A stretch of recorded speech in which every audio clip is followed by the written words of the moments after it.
Experts Donald Trump को एक part time politician और फुल टाइम बिजनेसमैन मानते हैं। यही वजह है कि राष्ट्रपति बनने के बाद भी ट्रंप की विदेश नीति एक बिजनेस मॉडल की तरह नजर आती है।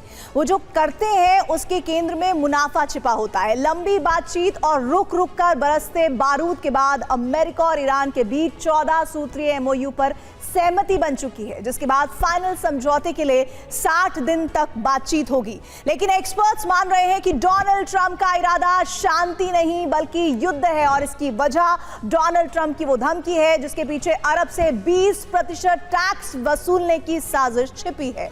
कैसे ट्रंप 60 दिन बाद अरब देशों से मोटी रकम वसूलने की तैयारी कर रहे हैं, इस रिपोर्ट में देखिए। अमेरिकी राष्ट्रपति डोनाल्ड ट्रंप ने धमकी दी है, अगर अंतिम समझौते पर 60 दिन में बात नहीं बनी तो अमेरिका ईरान पर सैन्य हमले दोबारा शुरू कर देगा। ट्रंप अरब की सुरक्षा की जिम्मेदारी पूरी तरह से अपने हाथों में लेंगे। अमेरिका अरब का रक्षक बनेगा, लेकिन इसके बदले 20% रक्षा कर वसूला जाएगा। पश्चिम एशिया में मौजूद देशों के कुल राजस्व का करीब $1 ट्रिलियन तेल और गैस बेचकर आता है। अब डोनाल्ड ट्रंप की नजर इसी राजस्व पर है। अमेरिकी राष्ट्रपति ने कहा है कि अगर दोबारा जंग शुरू हुई तो वो अरब देशों की रक्षा के बदले तेल राजस्व का 20% टैक्स के रूप में ले लेंगे। यानी सुरक्षा जो है उस मामले में अमेरिका कुछ आगे बढ़कर फैसले ले सकता है। अमेरिका सुरक्षा के बदले $200 अरब अरब के देशों से वसूलेगा। ये रकम कितनी बड़ी है इसे अब आप समझिए। 2026 के लिए अमेरिका का रक्षा बजट $892 बिलियन रखा गया, जिसमें से पश्चिम एशिया से ट्रंप $200 अरब वसूलने की बात कह रहे हैं, जो उनके कुल रक्षा बजट का करीब 23% हिस्सा है, यानी करीब करीब 1/4। 40 दिन की जंग के दौरान अमेरिका को लगभग $69 बिलियन का नुकसान हुआ था, जिसकी भरपाई के लिए अमेरिकी सेना संघर्ष कर रही है। ट्रंप 20% टैक्स वसूली के जरिए अगर $200 अरब अरब से वसूलते हैं तो इस घाटे को पूरा करना अमेरिकी सेना को बहुत ज्यादा आसान हो जाएगा।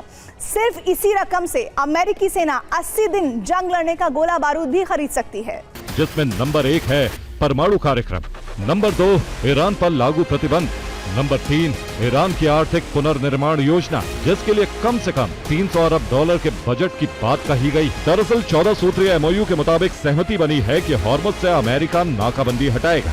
ईरान हॉर्मुज स्ट्रेट को खोलेगा, यानी हॉर्मुज में 28 फरवरी से पहले वाली स्थिति बनेगी। जहाज आसानी से आ जा पाएंगे।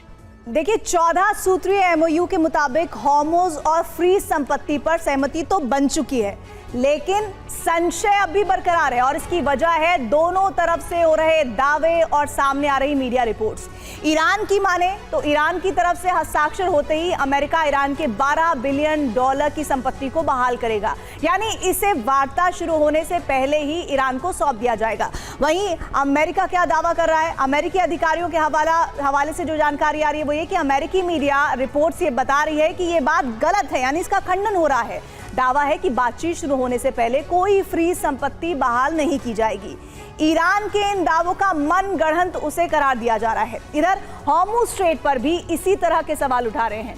IRIB का यह दावा है कि हॉर्मुज स्ट्रेट को भविष्य में ईरान और ओमान मिलकर नियंत्रित करेंगे। ये ईरान की तरफ से जानकारी आ रही है, जबकि डोनाल्ड ट्रंप अपने सोशल मीडिया पोस्ट में साफ साफ कह चुके हैं हॉर्मुज स्ट्रेट खोल दिया गया है और वो हमेशा के लिए टोल फ्री रहेगा, ठीक उसी तरह जैसे 28 फरवरी से पहले था।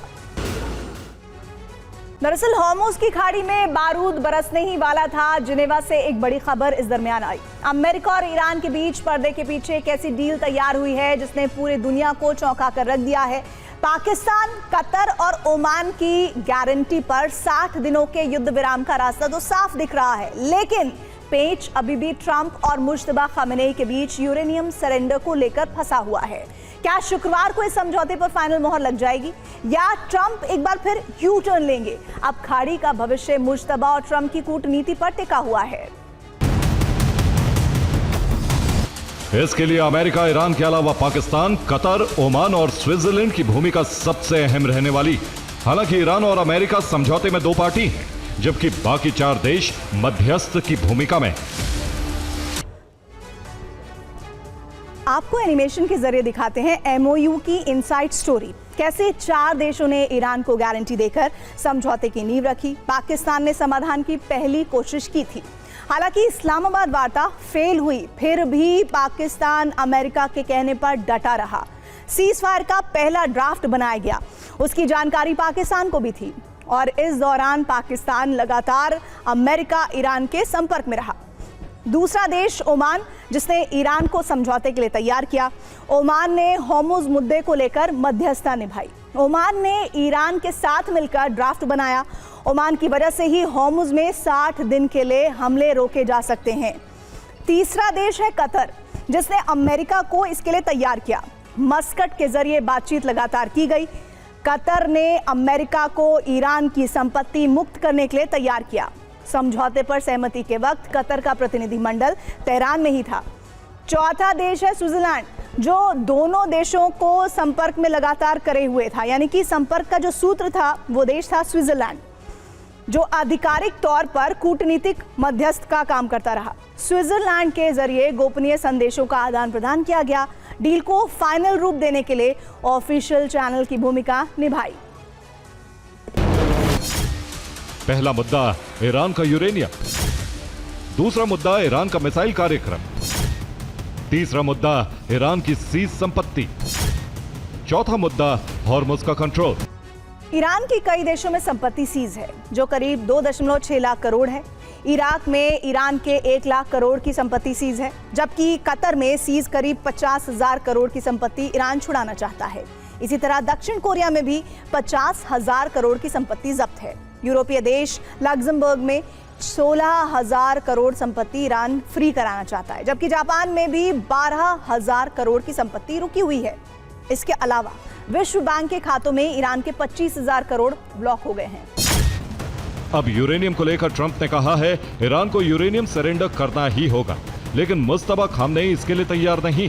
हाँ, इसके संकेत दिए हैं कि ईरान यूरेनियम सौंपेगा नहीं, लेकिन अपने ही प्लांट में डाइल्यूट कर सकता है, जबकि ट्रंप इसे किसी दूसरे देश को सौंपने के लिए कह रहे थे।